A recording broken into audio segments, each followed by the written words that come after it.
উত্তর দিনাজপুর জেলার হেমতাবাদ ব্লকের কলুয়া এলাকায় দোল পূর্ণিমা উপলক্ষে অনুষ্ঠিত হলো 16 প্রহর ব্যাপী নাম যজ্ঞানুষ্ঠান। মঙ্গলবার সকাল থেকে শুরু হওয়া এই ধর্মীয় অনুষ্ঠান বৃহস্পতিবার সকাল পর্যন্ত চলে। স্থানীয় মন্দির প্রাঙ্গণে ভক্তদের উপস্থিতিতে বহিরাগত শিল্পীদের দ্বারা নাম সংকীর্তনের মাধ্যমে ভক্তিমূলক পরিবেশ সৃষ্টি হয়। দূর দূরান্ত থেকে বহু ভক্ত ও দর্শনার্থী এই নাম যজ্ঞে অংশগ্রহণ করেন। এই উপলক্ষে মন্দির চত্বরকে আলোকসজ্জায় সাজিয়ে তোলা হয়, যা সন্ধ্যার সময় বিশেষ আকর্ষণ হয়ে ওঠে।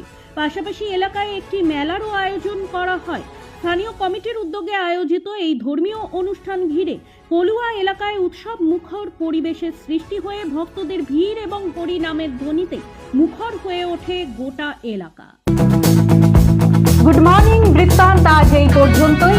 ঘরে বাইরে খবরে থাকুন, চোখ রাখুন নিউজ বৃত্তান্তে। নিউজ বৃত্তান্ত, হলুদ নয়, স্বচ্ছ।